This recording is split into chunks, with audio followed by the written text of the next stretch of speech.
आज का हमारा चैप्टर है बिजनेस एनवायरनमेंट। बिजनेस एनवायरनमेंट क्या होता है? Business environment is the total of all external forces which effect the organisation and operation of business. Business environment हम किसे कहते हैं? उन सारे एक्सटर्नल फोर्सेस का टोटल जो कि इफेक्ट करते हैं हमारी ऑर्गेनाइजेशन के ऑपरेशन को। जो ये इफेक्ट होता है वो पॉजिटिव भी हो सकता है और नेगेटिव भी हो सकता है। नेक्स्ट पॉइंट है हमारा करेक्टरिस्टिक्स ऑफ बिजनेस एनवायरनमेंट की बिजनेस एनवायरनमेंट के कैसा करेक्टरिस्टिक्स होता है। सबसे पहला पॉइंट क्या है? Totality of external forces. क्या कह रहा है? Business environment includes all the external forces so it is aggregative in nature.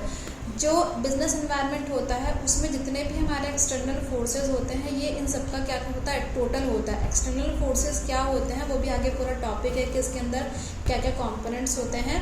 तो इसीलिए इसका क्या है, तो बिजनेस एनवायरनमेंट क्या हुआ, उन सारे कंपोनेंट्स को मिला करके जो टोटल होता है उन सब टोटल को मिला करके क्या कहा जाता है? बिजनेस एनवायरनमेंट कहा जाता है। सिर्फ एक कंपोनेंट को जो है बिजनेस एनवायरनमेंट नहीं कहा जाता है। सेकंड है specific and general forces. Business environment includes both specific and general forces. जो हमारा बिजनेस एनवायरनमेंट होता है उसमें दो तरीके के फोर्सेस हो सकते हैं। स्पेसिफिक फोर्स भी हो सकता है और एक जनरल फोर्स भी हो सकता है। स्पेसिफिक फोर्स क्या होता है? जैसे कि investors, customers affect business directly, यानी कि जो हमारे इन्वेस्टर्स हो गया और जो हमारा कस्टमर हो गया वो हमारे बिजनेस के फंक्शन को, बिजनेस के ऑपरेशन को जो है डायरेक्टली इफेक्ट करता है। नेक्स्ट क्या है? General forces. जनरल फोर्सेस के अंदर क्या आते हैं? हमारे social, political, legal and technological condition. General forces वो फोर्सेस भी हो सकते हैं जिनको हम कंट्रोल नहीं कर सकते हैं और जो कि हमारे ऑपरेशन को क्या करते हैं? इफेक्ट करते हैं। इसके अंदर क्या क्या आते हैं? Social, political, legal and technological condition.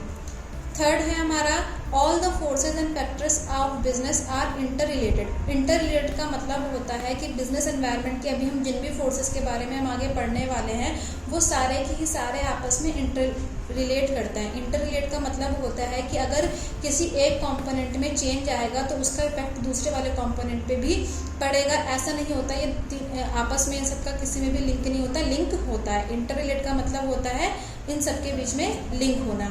Next fourth number पे क्या है? Dynamic nature. Business environment is dynamic in nature, it keeps on changing whether in terms of technological improvements. तो जो बिजनेस एनवायरनमेंट है डायनामिक है। अब डायनामिक का मतलब ये होता है कि चेंज होना, और बिजनेस एनवायरनमेंट हम पढ़ ही इसलिए रहे बिकॉज ये क्या होता है? चेंज होता रहता है। अगर एनवायरनमेंट चेंज ही ना हो तो हमें इसे पढ़ने की ज़रूरत नहीं है। तो ये सिंपल सा है कि जो बिजनेस एनवायरनमेंट होता है उसका नेचर कैसा होता है? डायनेमिक होता है। जो एनवायरनमेंट होता है वो समय के साथ चेंज होता रहता है।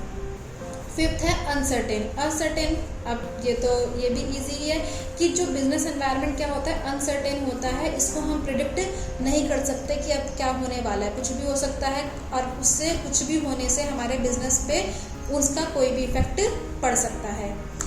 नेक्स्ट 6 नंबर पे है complexity. Business environment is difficult to understand. जो हमारा बिजनेस एनवायरनमेंट होता है वो काफ़ी ज़्यादा डिफिकल्ट होता है उसको समझना डिफिकल्ट कैसे हुआ? बिकॉज उसके अंदर काफ़ी सारे अलग अलग कंपोनेंट्स हैं और उन कंपोनेंट्स अब कैसे रिएक्ट करने वाले हैं।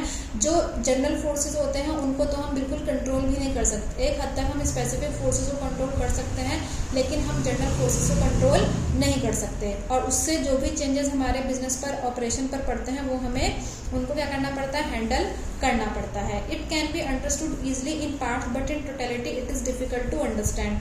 जैसे कि सेकंड लास्ट लाइन में लिखा हुआ है कि इसका कुछ पार्ट तो हम जो है स्टडी कर सकते हैं, उसको हम अच्छे से समझ सकते हैं, लेकिन इसको हम पूरी तरीके से अपने हमारे बिजनेस एनवायरनमेंट को जो है हम नहीं समझ सकते बिकॉज वो कैसा है? वो काफ़ी ज़्यादा डायनेमिक है। अगर हम उसको एक पॉइंट को हम समझ भी लेंगे तो हो सकता है कि तो कुछ टाइम बाद अब वो पॉइंट जो है कंसिडर ही ना रहा बिकॉज बिजनेस एनवायरनमेंट कैसा है? डायनेमिक है, वो समय के साथ चेंज होता रहता है।